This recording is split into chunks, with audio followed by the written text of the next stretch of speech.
Welcome to Monday Musings with the Blended Mama, gentle encouragement for busy women finding calm in the chaos. I'm Teresa, and this is a quiet place to pause at the start of your week.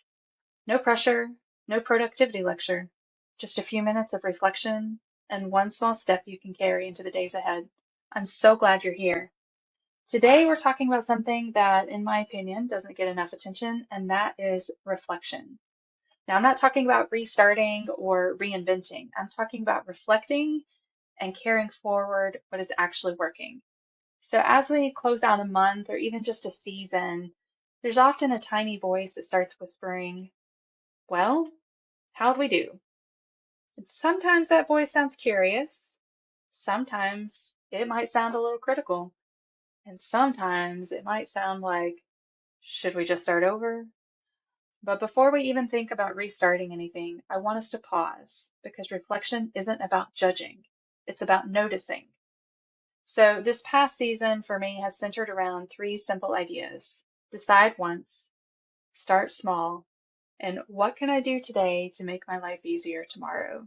And whether you've listened to the previous episodes or not, where we talked through some of those things, the thread running through all of them is this: small, intentional decisions compound. So the real question isn't, did you overhaul your life? It's what actually worked. Not what looked good on paper, mind you, and not what you hoped would stick, but what actually helped.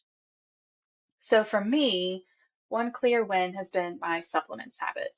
It sounds small, but honestly, I've been working on it for months. But now that it is becoming a habit and I am succeeding, my body is starting to feel better. Some of the brain fog is starting to lift. My night sweats are back under control. And if you are in perimenopause or menopause, you know how absolutely disgusting those are. So the fact that they are under control is a huge win in my book. I'm also not trying to do 10 new things. I'm doing one small thing consistently. There are probably other supplements I'm going to eventually add, calcium and vitamin D. I also think those are the ones that trigger my stomach issues that made me hesitant to take supplements in the first place. But right now, I'm just going to hold steady with what is working because start small worked for me. And that is worth noticing, right? My blogging rhythm, that's continuing to work. It's not new, but it's steady. And the monthly content batching that I've been refining, that's working as well. It gives cohesion. It's reducing some of my weekly scrambling around. It makes my life easier. It helps me help my team better. It's not perfect, and I'm sure there will be other things that I will tweak, but it is working. And when something works, we don't throw it out just because it's not flashy, right? Now, there's going to be things that need refining. So let's talk about some things that didn't quite work. I definitely overreached a little in the health department, and I'm sure I'm not alone in this. I had on my habit tracker that I wanted to hit 10,000 steps a day because that's what everybody tells you you should have as a goal, right? And in theory, it sounds great. In reality, it was cold outside. I didn't want to walk. I don't love working out inside. And here's the slightly ridiculous part. The only days I actually hit that goal of 10,000 steps were days that I crocheted. And it wasn't because I was power walking around the house with yarn in my hand, although there is somebody that does that. And yes, I follow her and I am absolutely impressed. But no, that's not me. But somehow my watch still thinks that crocheting counts as steps. I'm totally sitting down, generally calmly stitching, except for whenever I have to frog everything. But apparently it's logging cardio, according to my watch. So that is technology doing its best, I suppose.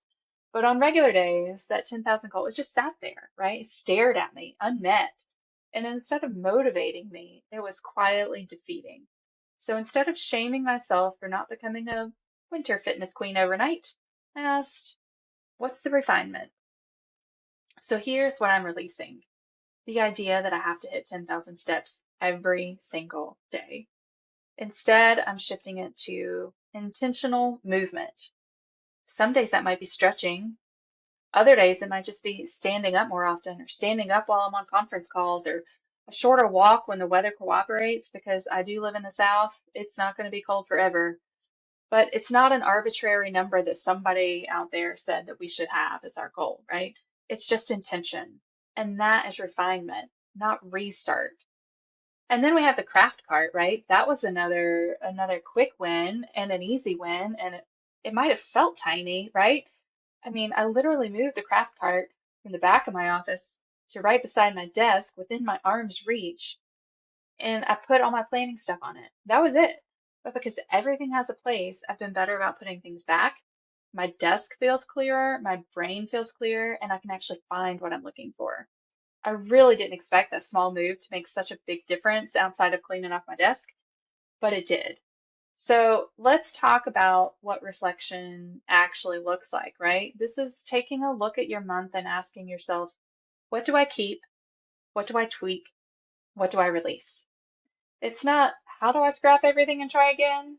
Because that's exhausting, friend, and it breaks trust with yourself. When we constantly restart, we're reinforcing the belief that we can't follow through. But when we refine, we're building that trust. In my planner, that reflection looks like it's at least at the end of the week or at the end of the month. I do try to do it weekly as I'm creating my week, but basically, I review what I actually did, not what I intended to do, but what I accomplished. I look at the things that I missed and I ask myself, why? Was it unnecessary? Was it mistimed? Was it unrealistic in the first place? And then I decide, do I carry this forward into the next week or the next month? Or do I just cross it off for good, like it's not a priority anymore? Now, sometimes I'll write out my reflection as a brain dump at the end of the week. Other times it's more of a mental review before I set up my to-do list, right? But I do try not to skip it because without doing that reflection, we're bound to just repeat mistakes instead of refining patterns. So a new month doesn't require a new you, nor does a new year. It just requires a little bit of refinement. Keep what's working, adjust what isn't, release what was never meant to stick. And remember, progress compounds. Even the realization that you hate the cold, that's data. I love me some data, friends. Data helps you make better decisions next month. So as you close out this month or this season, ask yourself, what actually worked? What needs a tweak? And what can I carry forward instead of throwing away? Refine, don't restart. Keep what's working because progress compounds. If this encouraged you today, I would love for you to follow the podcast so these Monday musings can meet you right where you are each week. You'll find links in the show notes to our free online community, information about upcoming book clubs, and any planning resources that I might have mentioned. And if you'd like a little extra encouragement directly from me in your inbox, you can join my email list there as well. Until next time, friends, be gentle with yourself, refine what needs refining, and carry forward what's working, one small step at a time. I'll be here next Monday.